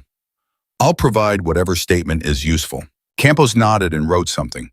Then she set the pen down and looked at Ava directly with the expression she had worn in the ER, the one that existed in the territory between admiration and suspicion. I want to ask you something outside the formal scope of this conversation, she said, and you can tell me it's none of my business. Ask. I've been in law enforcement for 22 years. I've worked active shooter situations, domestic hostage calls, public disturbances with armed subjects. I have training in crisis negotiation. What you did last night in that ER, the approach, the read, the sustained de-escalation under direct threat, that is not nursing school training. That is not even civilian crisis training. She paused. Who trained you? The question was clean and direct and deserved a clean, direct answer. And Ava had spent the 4 hours of sleep she'd managed deciding exactly how much of the clean, direct answer she was prepared to give. I had a previous career before nursing, she said. Federal service. I'm not able to discuss the specifics for legal reasons related to my separation agreement, but the skill set you observed last night is a product of that service. Campos absorbed this without visible reaction. When you say federal service, I mean the kind that doesn't appear on a resume. Another beat. Okay, Campos said and picked the pen back up. That was it, just okay, which told Ava something significant about Campos. She knew when to take what she was given and move. I want to shift to the Daniel Warren situation, Ava said, because that's the part of last night that doesn't resolve with Marcus Warren's psychiatric evaluation. Campos's expression didn't change, but her pen stilled. The patient death. The potentially negligent patient death. I have documentation. She put the folded chart copy on the table between them. This is a copy of Daniel Warren's intake and treatment record from last night. The critical elements are the triage classification, the response timeline, and the cardiac history flagged at intake that was not acted on within the standard protocol window. Campos looked at the papers but didn't touch them. How did you obtain these? They were provided to me by a physician who accessed them in the normal course of patient care review. The original record is in the hospital system. This is a copy. Have you provided these to anyone else? I've ensured that Christine Warren has access to independent legal counsel who is aware of the documentation. She paused. I have not provided the copy to anyone else. I'm providing it to you because if what happened to Daniel Warren was the result of a systemic failure compounded by administrative cost-cutting decisions, that is a law enforcement matter as well as a civil one. And because the hospital's legal team has been working since 3 a.m. to shape the narrative, and I would like the documented record to be in as many protected hands as possible before that narrative sets. Campos looked at her for a long moment. You're very good at this, she said. The sequencing, the positioning. I've operated in environments where the sequencing was the difference between an outcome and an incident. Federal service, Campos said, not as a question. Federal service, Ava confirmed. Campos finally picked up the papers. She read them in silence, her eyes moving with the focused efficiency of someone who knew what they were looking at. When she finished, she placed them on the table and looked up. 45 minutes, she said. Classic MI presentation. History on file. Yes. And the attending was where? Managing 2 trauma cases. The triage nurse made a classification call under resource pressure. The resource pressure was created by an administrative decision to reduce overnight staffing made by the chief of medicine earlier in the shift. She paused. I'm not saying the triage nurse is without responsibility. I'm saying the triage nurse was set up to fail by a system that was deliberately understaffed to manage overtime costs. Campos was writing now steadily several lines. This goes to the county medical examiner's office for determination of manner of death. If the ME finds that the delay was a contributing cause of death, it opens a criminal negligence investigation. She set the pen down, which is exactly why the hospital's legal team has been on the phone since 3 a.m. Yes. Campos looked at her steadily. Miss Collins, are you prepared for what this means for your position at the hospital? The question was not bureaucratic, it was human. The question of a woman who had been around long enough to understand that doing the right thing and keeping your job were not always compatible outcomes. I'm prepared for what it means, Ava said. Fitch is going to come after you. He's going to try. He has institutional resources, legal, administrative, HR. A nurse 4 months into the job with a file that has a 5-year gap in it is not a protected position. I know. She met Campos's gaze. But I have the chart, and Christine Warren has an attorney, and Dr. Hale is not aligned with Fitch, which means the hospital is not a unified front. And, she stopped. And Campos prompted, and I've operated in harder environments than a hospital administration with a lawyer on retainer. Campos studied her for one more long moment, and then she did something Ava had not expected. She smiled. Not broadly, it was the small, controlled smile of a woman who kept that expression in reserve for specific occasions.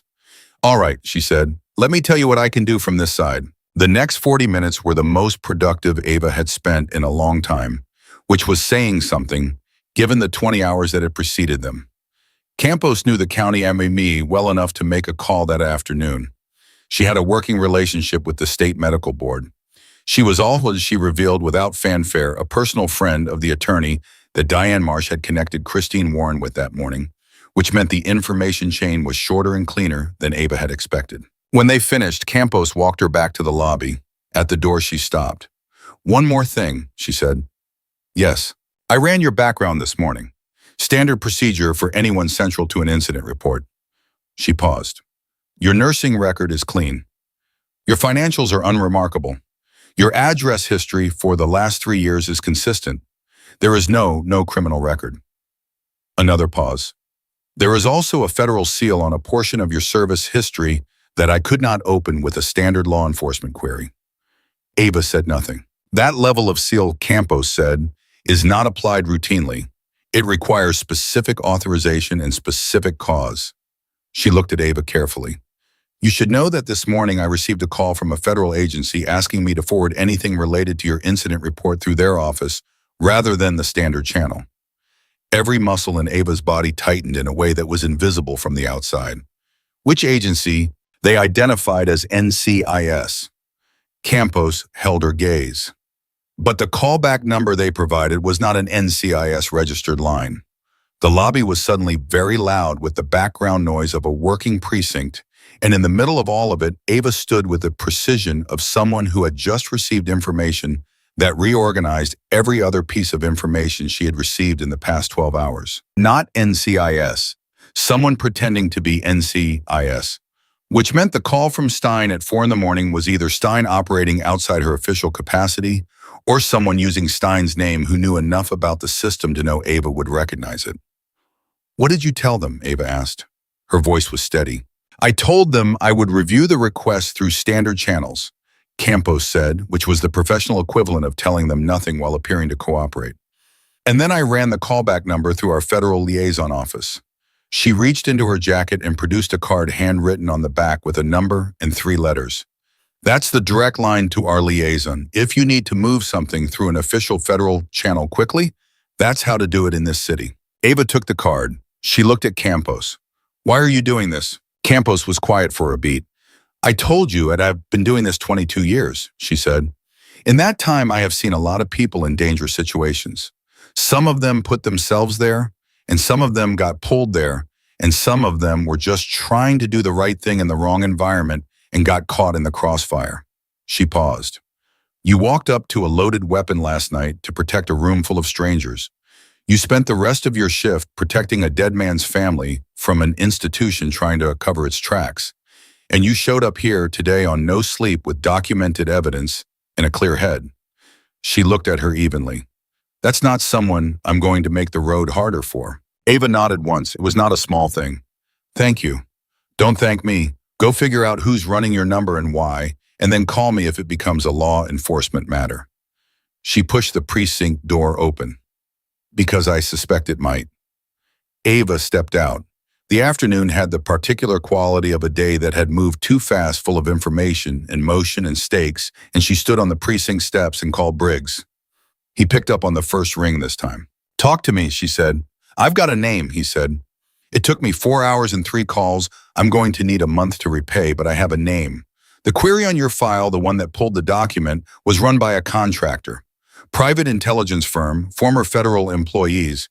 They have a dozen DoD contracts and a longer list of clients they don't advertise. What's the firm? Arda Group. He said it carefully. You know it? She knew it. She had never worked with them directly, but she knew the name the way you knew the names of entities that existed in the same ecosystem you had operated in, with the specific wary recognition of a parallel structure that ran alongside the official one and didn't always point in the same direction. Who runs it? She asked. Man named Victor Kale. Briggs paused in a way that meant the pause was information. Collins, Victor Kale was on the distribution list for that document. She stood very still on the precinct steps. He was one of the 30. He was number 7 on the list. He had legitimate access 18 months before your separation. The access should have ended when his contracting cycle closed. Another pause. It didn't. Which means he retained the document through an access window that should have been revoked. Which means he's been holding it for 3 years, Briggs said. Waiting. Waiting for what? I don't know yet.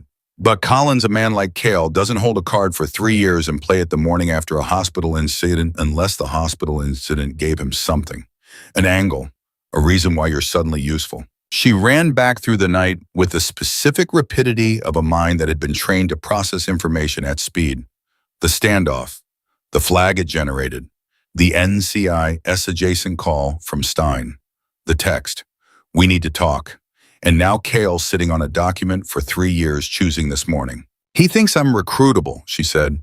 The standoff demonstrated operational capacity in a civilian setting. He's not threatening me. He's advertising that he knows what I can do, and he wants to see if I can be redirected. Toward what? That's the question I need to ask him. Silence. Long enough that she could hear Briggs choosing his words. Collins, I don't need to tell you what engaging with Kale looks like. Once you open that door, I know what it looks like. Do you? Because you've been a nurse for 4 months. He stopped himself, started again. You've been someone who takes care of people. That matters. I know you think the old child doesn't touch you anymore, but I've been watching what you did last night from the outside, and I want to tell you, that is not a woman who left her old self behind. That is a woman who redirected it, and Kale can see that. That's the entire point. She stood on the steps and let that land completely. Briggs had always been able to say the accurate thing without making it feel like an attack, which was rarer than it should have been. I'm not going to become something I'm not to satisfy Victor Kale's operational agenda, she said. But I am going to find out what he wants, and I am going to make sure that whatever leverage he thinks he has, it is not leverage that can be used against Christine Warren or Marcus Warren or anyone else in that hospital who is depending on tonight having meant something. And if he won't accept that condition, then we have a different conversation. She looked at the card Campos had given her still in her hand.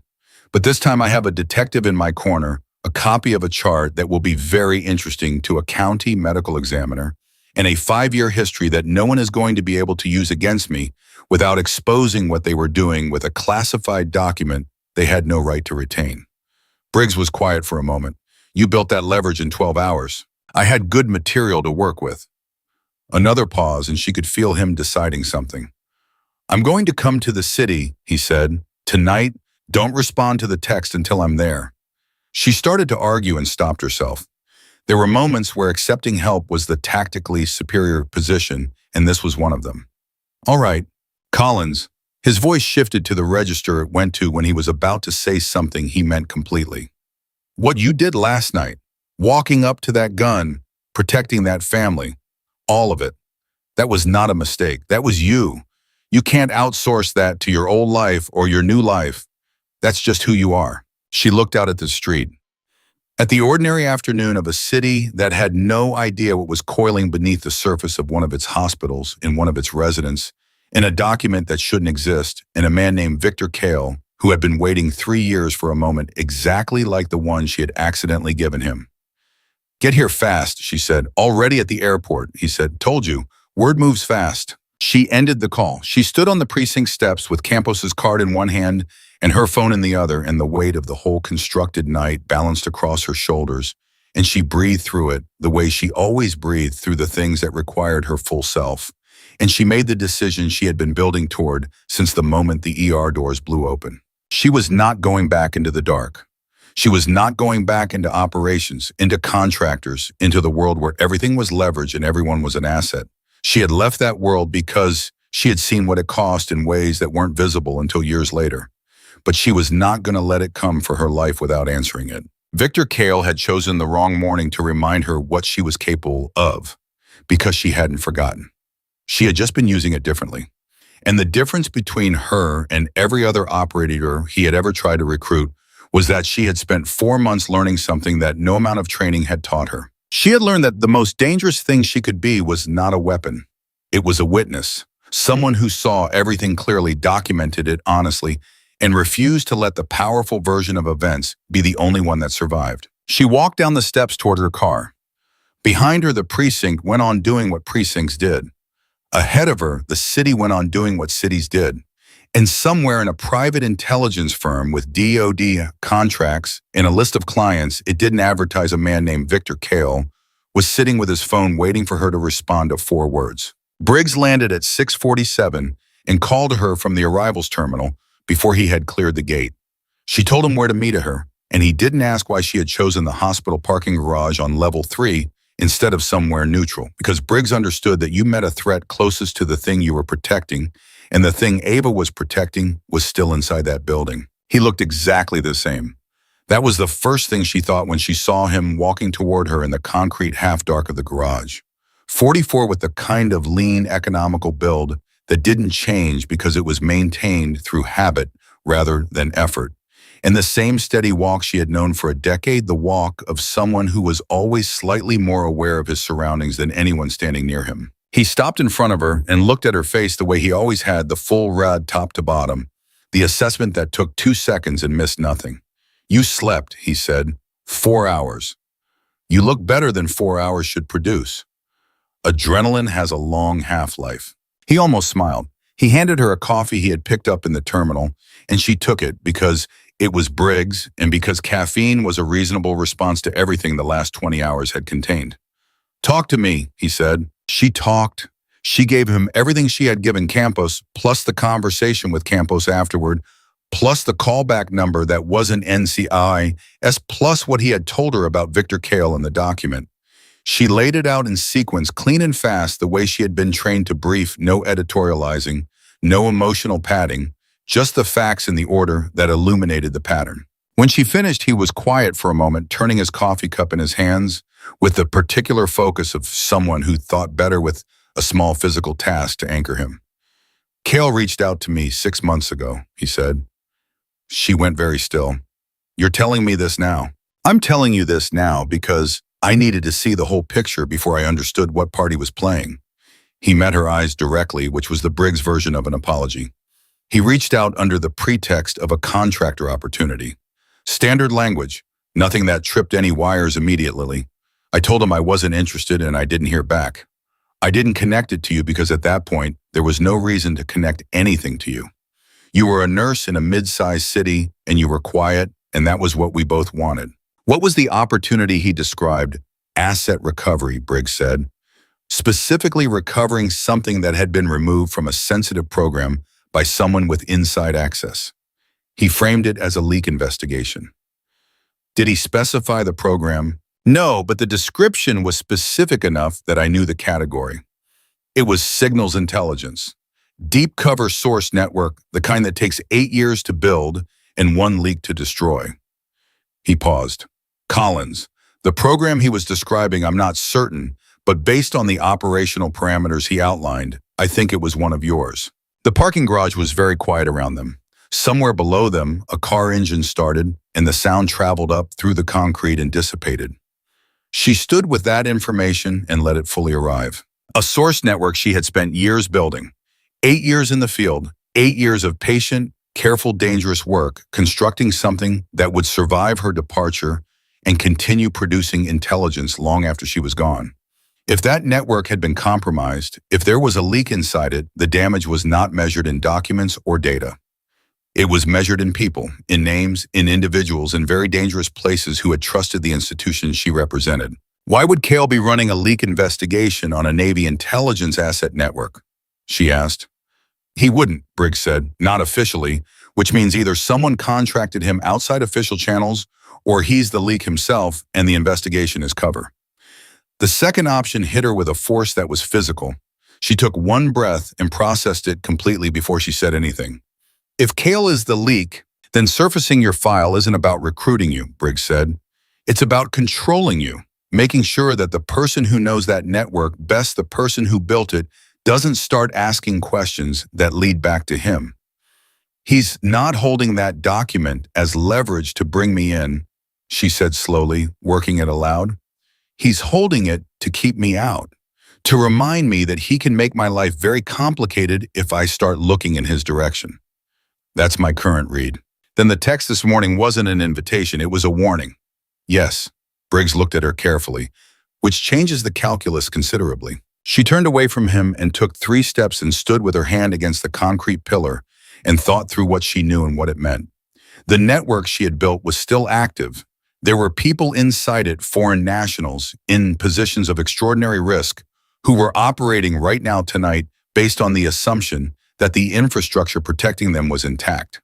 If Cale had compromised it and was using a private contractor cover to manage the exposure, those people were not safe. Had not been safe for however long his access had continued. She turned back. I need to make a call, she said. To who? Someone still inside who I trust completely. She paused. There are 2 people on that distribution list who I would put my life on. One of them retired last year. The other is still active, stationed at the Pacific Command. Collins. His voice had the weight of someone about to say something he knew she wasn't going to like.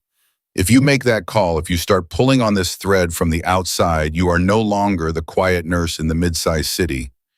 You are back in the field. There is no version of that call that doesn't pull you back in. I know. Do you? Because 4 months ago, Briggs, she cut him off, gently but completely. 4 months ago, I walked away because I thought I was done. I thought the work was done, and the life I had built around the work was done, and I needed to find out what I was without it. She met his eyes. And what I found out is that I'm someone who walks toward the problem, regardless of what I'm wearing when the problem arrives. I'm someone who spent a night protecting a dead man's family from an institution that wanted to bury its mistakes. I'm someone who cannot watch people in danger and choose the comfortable direction. That's not news to me, he said quietly. Then you know that if there are people in that network who are exposed, I cannot sit on that information. Not because I'm operational, because I'm a witness. And I told a detective today that the most dangerous thing I can be is a witness who sees clearly and refuses to let the powerful version of events be the only one that survives. She picked up her phone. I'm making the call. He didn't argue. He stood with his coffee and his steady presence and let her make it. The call went to Commander Alicia Park at the Pacific Command, who answered on the 3rd ring with the clipped attention of someone who spent every working hour at a level of alertness that most people visited only in emergencies. Ava identified herself by call sign rather than name. There was a silence of exactly 1 second on the other end. I thought you were gone, Park said. I thought so too. I need 4 minutes and I need you to listen without asking how I know what I'm about to tell you. Another beat. Go. Ava gave her Cale's name, the document, the retained access, and the 6-month-old approach to Briggs framed as a leak investigation. She gave it in 90 seconds, not 4 minutes, because the critical information compressed that tightly when you stripped everything that wasn't essential. Park was quiet for 8 seconds. 8 full seconds, which from someone at her level of training was the equivalent of a sharp, visible reaction. When did you receive this morning in the form of an implicit threat? And your source for the retained access? Former colleague, reliable. I need a name. Briggs, Ava said, and watched Briggs look at her with the expression of a man who had known his name was going to come up and had accepted it before the conversation started. Another silence. I'm going to need time to verify and to move carefully, Park said. If Cale has active access, any query I run through standard channels will flag. I know. I'm not asking you to run it through standard channels. What are you asking? I'm asking you to use your judgment about who in your current position can be trusted with this information and to do it in the next few hours rather than the next few days. She paused. Because if that network is compromised, every day is a day that people who trusted the institution are operating without knowing the floor has been cut out from under them. Park's breath was steady, but the quality of the silence around it was not. You understand what this means if Cale finds out you made this call? Yes. He will escalate the threat. Let him. She said it without heat and without bravado, just fact. He has a document that places me in an operation that is already sealed by federal classification. Using it publicly costs him as much as it costs me. The only power it has is as a private threat, and private threats only work on people who are operating alone. She glanced at Briggs. I'm not operating alone. All right, Park said. I'll move. Keep your phone on. The line went dead. Briggs looked at her. You realize we just started something? We finished something, she said. There's a difference. They took the elevator down to the hospital lobby because the next part of the night was happening inside the building and not in a parking garage, and because Ava had received a text from Sandra 20 minutes ago that she hadn't answered yet. She answered it now, walking through the lobby toward the elevator that went up to the administrative floor. Sandra's on the text said board meeting ended an hour ago. Fitch is calling it an internal quality review. Hale walked out. He's in his office and he wants to talk to you.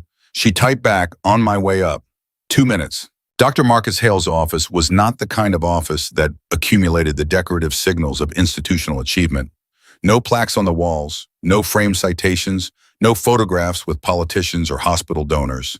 What it had was a desk covered in active files, a whiteboard with a patient flow diagram that looked 3 weeks old, and the particular organized chaos of a man who spent 90% of his time on the floor and used his office primarily as a place to set things down temporarily. He was standing when she walked in, which she had come to understand was his default state. He acknowledged Briggs with a single sharp look and then looked at her. Who is this someone I trust? She said. He stays. Hale assessed this for one beat and accepted it with the practicality of a man who did not have time for the longer argument. The board meeting, he said. Fitch presented a framing of last night's events that characterized Daniel Warren's death as a standard adverse outcome within documented risk parameters. He had the language already polished. Legal had clearly worked through the night. What was the board's response? Mixed. There are 3 board members who are primarily concerned with liability exposure and 2 who are primarily concerned with what actually happened. The 2 who care about what happened are not currently in the majority. He paused. However, the county medical examiner's office called the hospital at 2 o'clock this afternoon. They've opened a review of Daniel Warren's death based on information they received through an independent channel. Ava said nothing. Hale looked at her with the expression she was becoming familiar with, the one that said he was 3 steps ahead of where she expected him to be. The ME's office received a copy of the intake chart, he said. Not from me, Marty, not from risk management, from an independent source. He paused. Christine Warren's attorney filed a formal request for independent chart review at 11 this morning. Good, Ava said. Fitch knows, Hale said. He knows the chart is in play, and he knows someone moved it out of the building before his legal team could establish document control. He made a statement to the board this afternoon that implied a staff member had violated patient privacy regulations by releasing chart information without authorization. The room was very quiet. He's going to come after you, Hale said. He has an HR process that he can initiate as early as tomorrow morning. Unauthorized disclosure of patient information is a terminable offense under the hospital's employment agreement and potentially a HIPAA violation under federal law. She heard it land. She let it sit exactly long enough to feel the full weight of what it meant, and then she set it aside the way she set aside all the information that was designed to destabilize rather than inform. The chart was provided to a treating physician in the course of patient care review, she said. That is the documented chain. The physician reviewed it and determined that the information had patient safety implications that required escalation. The chart was not released to the public. It was provided through a legal process to an attorney representing the patient's family. That is not a HIPAA violation. That is the system functioning as intended. Fitch's legal team will argue otherwise. Fitch's legal team can argue whatever they want. They're going to argue it in front of the county IME and potentially a criminal negligence inquiry. And in that context, the question of who shared the chart becomes significantly less interesting than the question of what the chart contains. Hale was quiet for a moment. Then he said something she hadn't expected. I put in a call to the state medical board this afternoon. I reported concerns about administrative interference in patient care standards at this facility. He let that settle. I've been at this hospital for 11 years. I've watched Fitch make 17 decisions over that time that prioritize operational budget over patient outcomes. Daniel Warren is the one that has a name and a face and a timeline that is going to be impossible to explain away. He looked at her directly. I should have done this 2 years ago. You're doing it now, she said, because you made it impossible not to. He said it without resentment and without flattery, just the plain acknowledgement of one professional to another about what the night had changed. What do you need from me? She thought for a moment. A formal statement to the board on the record characterizing the administrative decisions that contributed to last night's staffing situation. Your name, your years of service, your direct observation. That statement in combination with the chart in the ME review and the family's independent legal action creates a record that is very difficult to manage away. I'll write it tonight. Thank you, she paused. And I need you to know that whatever happens with Fitch's HR process, I am not going to make it easy for him. He is going to have to go through every step of that process in full, and at every step there is going to be a documented counter record that raises questions he is not going to enjoy answering. Hale nodded once. Then his eyes moved to Briggs with a question he was too practiced to ask out loud. He's going to help me manage something on the other side of tonight, Ava said. It's unrelated to the hospital, but it's not unrelated to why tonight happened the way it did. Hale accepted this with the same practical directness he accepted everything. All right, he said, go do what you need to do. My statement will be on the board secretary's desk by 9 p.m. They were back in the corridor when her phone rang. Park, she answered immediately. Tell me. I ran it through a channel that Cale cannot access, Park said. Her voice was level, but the information under it was not. The retained document access was confirmed. Cale's contracting cycle closed 16 months ago. His system credentials should have been revoked at that point. They were not. Someone inside extended them. Who authorized the extension? That's what I'm working on. But Collins, there's more. A pause that had weight. The network you built. We ran a quiet integrity check this afternoon through a back channel. 3 of the source contacts have gone silent in the last 4 months. 3 separate contacts, 3 separate locations, no overlap in their operational areas. 3 people gone silent, which in the language of intelligence networks didn't mean they had stopped communicating. It meant they had stopped existing in a way that could communicate. She stood very still in the hospital corridor, with the phone pressed to her ear, and the full meaning of that landing in her body with the specific terrible gravity of something that could not be taken back. 3 people who had trusted the network she built.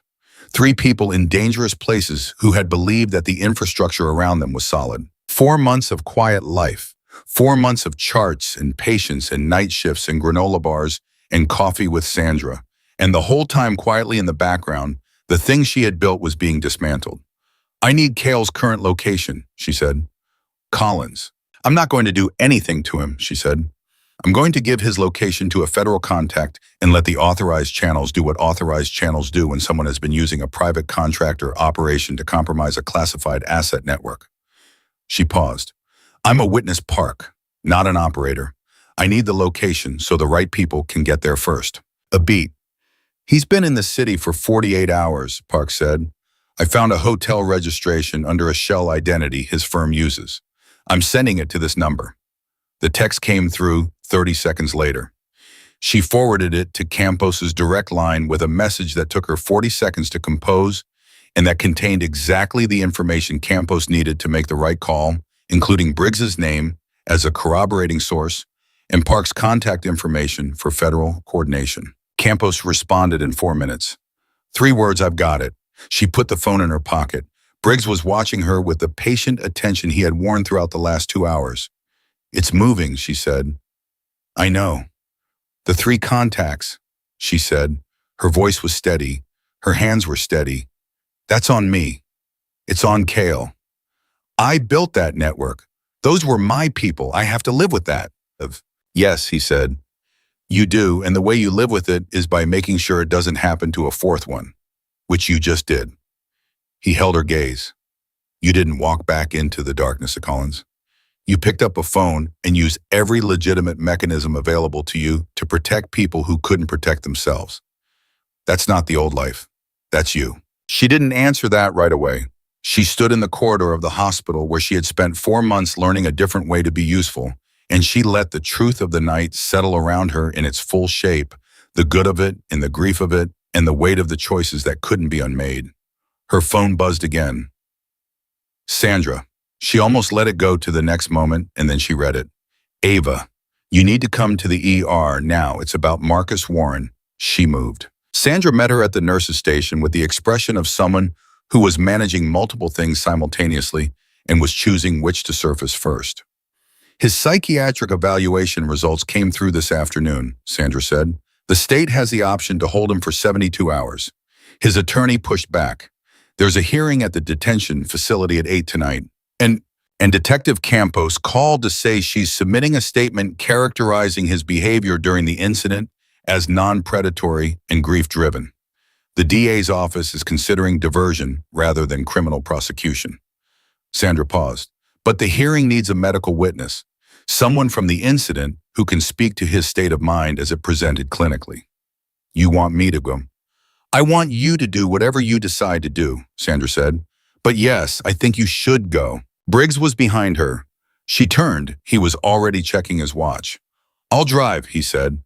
The detention facility hearing room was small, functional, and attended by Marcus Warren's attorney, a public defender who was young but sharp, the DA's representative, a court-appointed psychologist, and Detective Campos, who was sitting in the back row with her arms crossed and her presence doing considerable work simply by being present. Marcus was brought in civilian clothes rather than a facility uniform, which was the attorney's first visible win of the evening. He was still enormous. He was still hollowed out by grief in a way that made his size look somehow more sad than threatening. When he saw Ava, he stopped walking for 1 step and then composed himself and sat down. She testified for 11 minutes. She described what she had observed, the behavioral presentation, the grief-driven origin of the threat, the rapid de-escalation once genuine attention was provided, the absence of predatory intent throughout the entire incident. She spoke in clinical terms where clinical terms were appropriate, and in human terms where human terms were more accurate, and she did not editorialize and she did not perform, and she was completely honest. The DA's representative asked her 2 questions. She answered both of them directly. The psychologist asked 1 follow-up.